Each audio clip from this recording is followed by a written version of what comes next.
Hay un libro que me ha gustado mucho, que yo lo leía cuando más estaba deprimido, y lo leí como 3 veces. Y es un libro bien viejito que me encontré por ahí. Esto hace años, ¿no? Hace como unos 30 años. Que se llama El retorno de los brujos.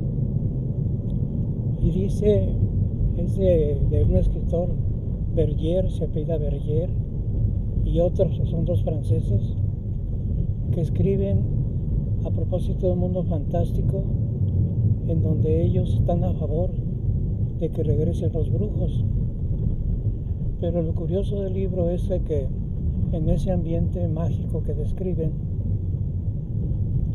hay un enfoque científico, o sea, las cosas que son fantásticas, pero que están en el límite con lo científico, y parece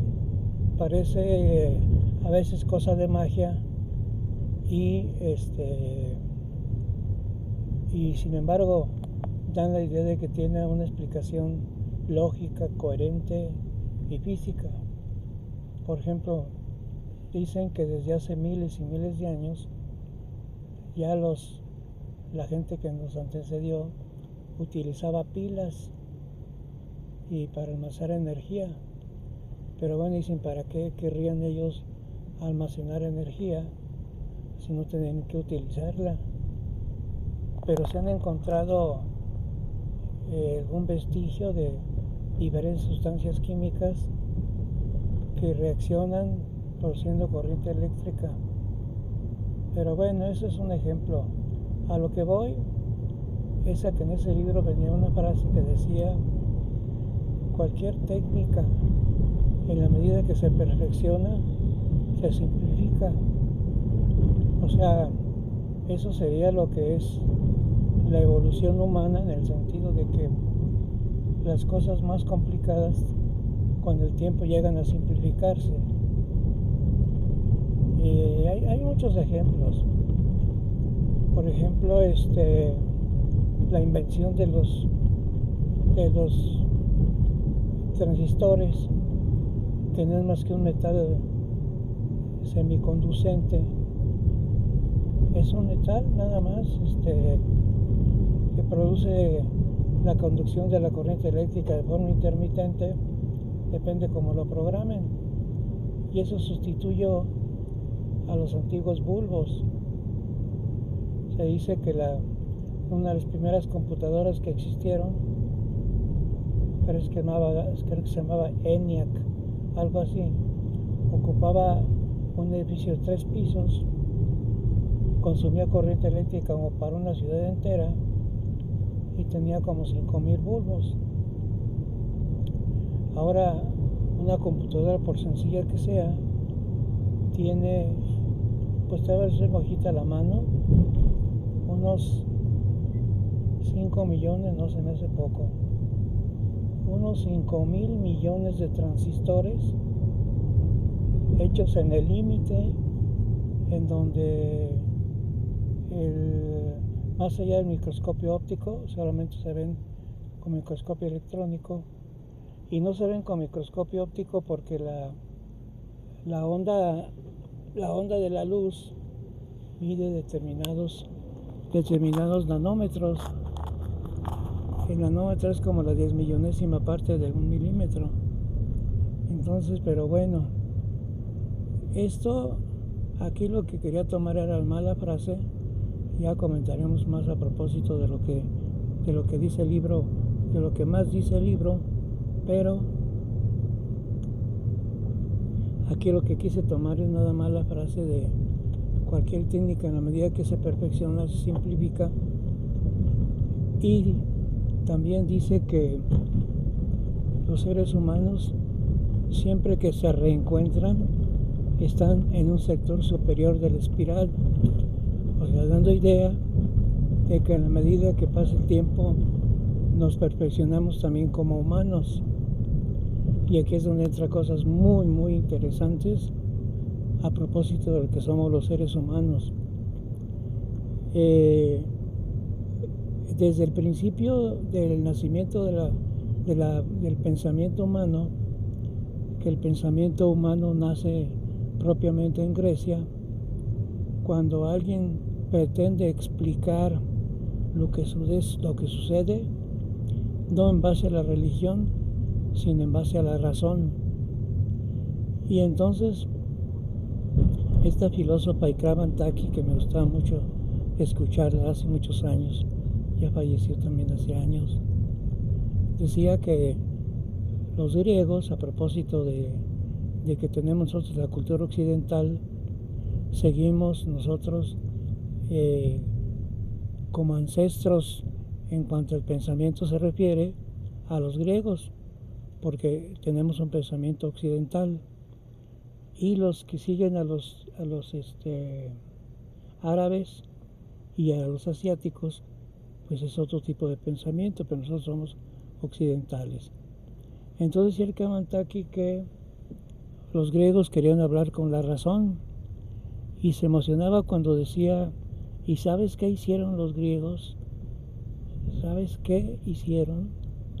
Inventaron la razón. Entonces habría que justificarla, pero no con religión, sino con la filosofía. Y obviamente también inventaron la filosofía.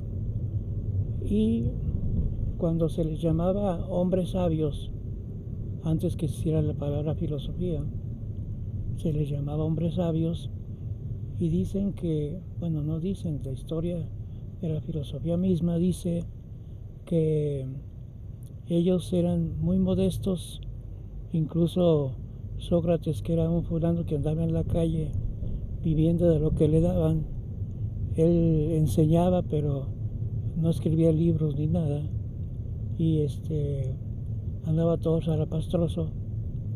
Y entonces, cuando otro filósofo, Tales de Mileto, le decían que era un hombre sabio, decía que no era hombre sabio, era un filósofo. Y la palabra filosofía viene de filos, que quiere decir amigo, y sofía quiere decir sabiduría. Entonces, las personas que se llamen Sofías, la persona Sofía quiere decir sabiduría. Entonces, filosofía quiere decir amigo de la sabiduría. O sea, no soy filósofo, solamente soy amigo de la gente que piensa y que utiliza la razón para justificar su forma de pensar, no la religión. Entonces, por eso pasa la historia, el pueblo griego, el inicio de los griegos, que esto ocurre en el año 450, entre el 450 y 500 años antes de Cristo, que por cierto, la gente que no es religiosa no utiliza la palabra antes de Cristo, sino utiliza el término antes de la era común, porque no mencionan a Cristo, porque eso sería algo religioso. Y es que a los occidentales se utiliza empezar a contar los años a partir del año en que nació Cristo. Entonces el año 1 sería cuando nació. Pero hay cosas tan interesantes que durante la época medieval, que también se ha considerado como la etapa oscura de la ciencia, porque toda la época medieval, que duró pues casi como unos, vamos a poner, sí, como 10 siglos, casi como 1000 años, y le llama época oscura porque toda esa época, todo, absolutamente todo, estuvo justificado a base de la religión. Todo lo que ocurría tenía que ver con la religión. Y entonces, cuando se aplica el pensamiento filosófico, entonces tiene que pasar la base del pensamiento humano en base a la razón y no de la religión. Entonces, por eso es tan importante ese punto de vista de los griegos, cuando no se justifica, o sea, los fenómenos naturales ya no son que si caen rayos porque el dios fulano de tal está enojado y está aventando rayos y centellas a la tierra, o que todo tenía explicación religiosa de lo más simple, ¿no? Y había pues obviamente un montón de dioses para todo, dios del trabajo, diosa de la belleza. Por cierto, diosa de la belleza era Afrodita, entre muchos otros, ¿no? El dios del amor era Cupido, etcétera, etcétera, ¿no? Pero a lo que voy es a que por aquel tiempo los filósofos griegos querían qué es ser bueno. O sea, yo quiero, como una persona que razona, yo quiero ser bueno. Entonces trataron de definir qué es ser bueno y qué es ser malo. Entonces, y esto lo traspolaban a lo que es la bondad o maldad de los actos humanos. Ellos decían, si somos seres que pensamos y aplicamos la razón, es decir, aplicamos la filosofía, somos amigos de la sabiduría, pero la sabiduría en base a la razón, vamos a tratar de definir qué es ser bueno. Entonces inventaron precisamente la ética, pero la palabra ética es tan interesante también. ¿Ya se acabó? Tan interesante porque la palabra ética, cuando se inicia el término, el concepto, o más bien de dónde viene el concepto de ética, y esto viene a comentario porque yo casi estoy seguro que cuanto político que hace politiquería y que habla de ética, seguro estoy que no tiene ni la más mínima idea de qué es la ética. La ética, en cuanto a sus antecedentes históricos como término, viene en un principio que del concepto ethos escrito con E-T-H o ethos, pero la palabra ethos significaba guarida de animales. Pues en el griego muy antiguo, el ethos era un lugar donde los animales se meten para resguardarse. Era como morada, casa, cobijo, cueva, pero de animales. A través del tiempo la palabra ethos empezó a evolucionar, esto durante muchos años, y se empezó a nombrar el ethos también donde era guarida de humanos. Pero esa palabra, esa idea de guarida, ese concepto de lugar donde uno se resguarda, lugar donde te encuentras tu seguridad, lugar donde eres tú mismo, o sea, una serie de sinónimos que significaba la palabra, empieza poco a poco a significar, a través de los años, ya no la guarida de los animales, sino guarida de humanos. Pero evoluciona más la idea y evoluciona la palabra que el ethos está dentro de ti.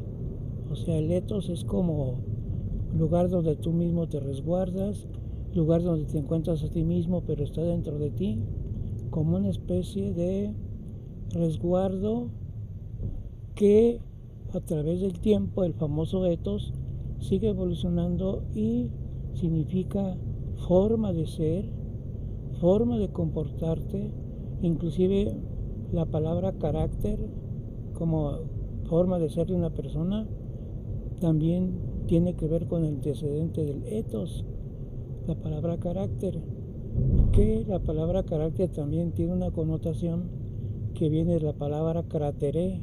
Crateré es como los cráteres de los volcanes, que dice que el carácter no se puede cambiar, como no se puede cambiar los cráteres de los volcanes, son